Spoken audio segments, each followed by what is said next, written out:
When Benny caught up with Jonathan Smith from TT Games at Gamescom last year to talk all things LEGO Batman Legacy of the Dark Knight, we were very excited. And yet it still left us with more questions than the Caped Crusader on a Riddler trophy hunt. More on that in a sec. So, grab your utility belt and buckle up because we're about to answer your biggest questions, and there's a lot to get through. Just how big is Gotham City? Well, if you're going to be defending a whole city, you'll probably want to know, how big is it? Well, this version of Gotham is made up of a few islands, with South and Central having different districts to explore, like the Cauldron or the East End. And these locations are packed to the gills with stuff to do, but I'll get to that in just a sec.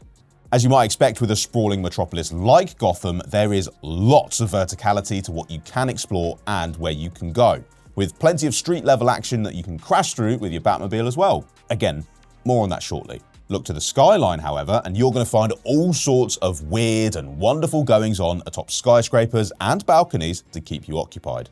Thanks to the grapple and the launch system, you can get around really easily too, which makes scaling those high-rises in no time a doddle. And while gliding and Batmobiling are, of course, the most fun ways to get around, you can also unlock fast travel points in the form of subway stations. Yeah, see what they did there? Yes, the pun game is strong here, and my personal favourite being a club called Arkham Asylum.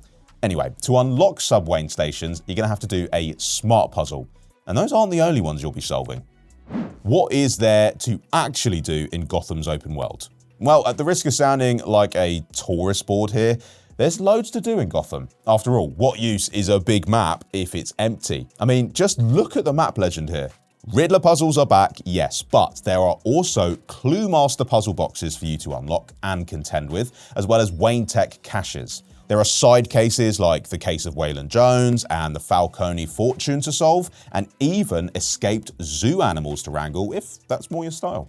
For the challenge inclined, you'll find plenty in the way of combat, traversal, and driving trials. You can test your brawling skills against waves of thugs, take on parkour challenges that make the most of new movement mechanics, and put your pedal to the metal in high-speed races through Gotham's neon-soaked streets. Completing these trials nets you studs, and in this game, as with all LEGO games, studs mean prizes. Use them to unlock suits and even expansions for your home base. And pro tip, we noticed that collecting studs consecutively builds a multiplier. And the faster and more efficiently you hoard that plastic currency, the richer you'll be. And that's not counting the massive story missions you'll be playing, nor the random crimes that will crop up while you're traversing Gotham by road or air. What is the story? Well, with a tale that tracks Bruce Wayne's journey from childhood to becoming the crime-fighting badass we all know and love, missions are drawing inspiration from across the Dark Knight multiverse, spanning the movies, the comics, the animated series, and even classic games. It's basically every single Batman story all at once. What characters can you play as? Besides Master Wayne himself, TT Games have kind of tightened the focus this time around to include just 7 playable characters, each of whom possess their own unique skills, gadgets, and abilities. You've got Jim Gordon, Batgirl, Nightwing, Robin, Catwoman, and Talia al Ghul, who will all be joining the Caped Crusader, with each character's playstyle feeling fundamentally different from the other. And because each hero has their own distinct personalities and skill sets, the open world is peppered with case files that are tailored specifically for each of them, giving the supporting cast a real chance to shine outside of Batman's shadow. What's the combat like? Well, if you played the Arkham games and you were hoping for a slice more whimsy and silliness, then you're in luck. And yet, there is a surprising amount of depth to be found in combat here, with a combat system that feels punchy, rhythmic, and surprisingly tactical as well. Beat up the bad guys with X, counter with Y, and get that all-important focus meter full enough, do so and you'll be able to quickly find yourself able to deliver a one-hit KO with right bumper. I mean, the only thing that could make it more satisfying is an Adam West-style kapow. You'll also need to find workarounds for different enemy types. For example, when facing off against goons armed with shields, you can just use B to roll over. I mean, it's surprising just how much Batman can get away with by simply rolling around. The animations that appear when brawling are amazing too, and these include some gloriously silly finishes involving random objects, this one being a particular favourite. Can you use anti-shark spray? Well, we didn't find that, but you can of course use your handy batarangs in all sorts of situations. from destroying security cameras to chucking in with right trigger in combat. But they're also pretty versatile. They can create shock mines, fake alarms, and even summon a swarm of bats to your aid. Beyond that, Batman also has his good old-fashioned grappling hook, while other heroes bring their own abilities to the fray. Robin has a launcher that can connect folks together. Catwoman has her whip and can summon cats, as you'd expect. Jim Gordon, meanwhile, has a foam sprayer that can jam up enemy weapons and a gun that can rebound between multiple enemies. You can, of course, upgrade all of these in the Batcave to unlock their various capabilities, and that is just one of the many, many things you'll be doing there. So, what is in the Batcave?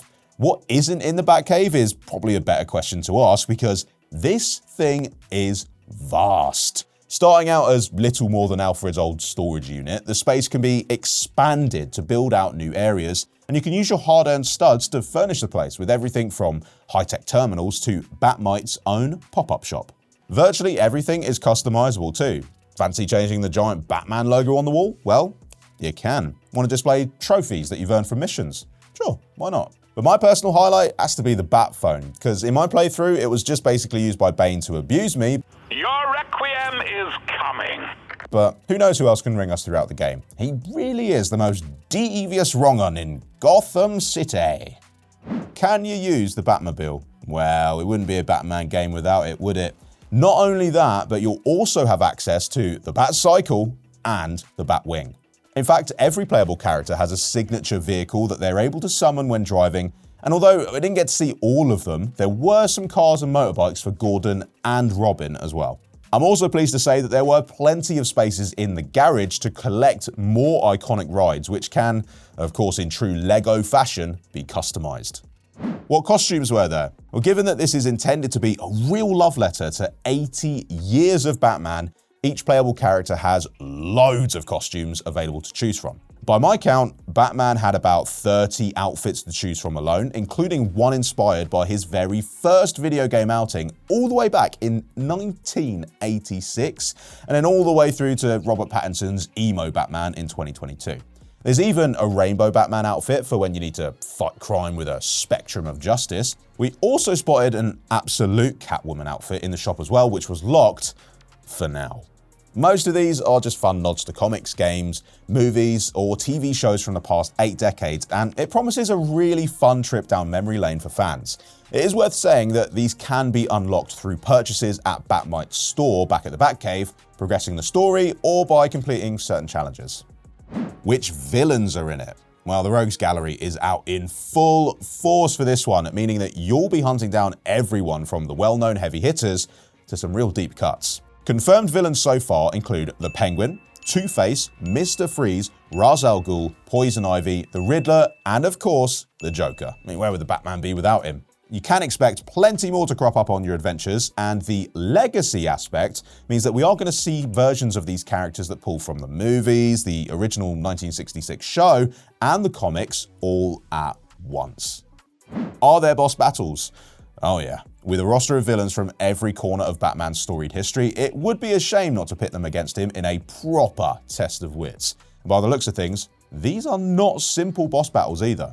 During our time with the game, we were able to take on Poison Ivy in a battle that saw us doing everything from dodging flying plant-based bombs to jumping over earth tremors and even bouncing between giant leaves to avoid a poison-spewing dragon that coated the ground in bubbling venom.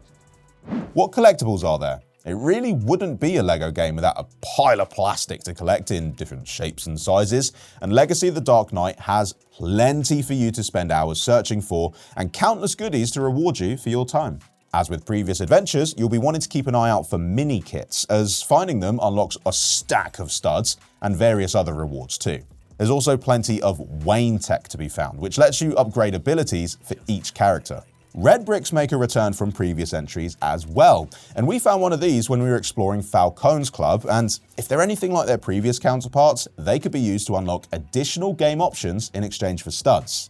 Each mission also has its own set of 5 specific smashable objectives, including disco balls in the Iceberg Lounge and mutated plants in Ivy's lair. Is there a photo mode? There is indeed. Not much else to say about that, really. Is there any dancing in it? Yeah, I mean, look at us go. Well, it would be doing Adam West's Batman a great disservice if it didn't. After all, what's Batman without a little boogie? But before we go, which of these 30 suits are you going to be looking to rock first? And stay tuned to hear more about LEGO Batman Legacy of the Dark Knight and all the other great things happening on Xbox. In the meantime, we'll see you on the streets of Gotham real soon. Bye.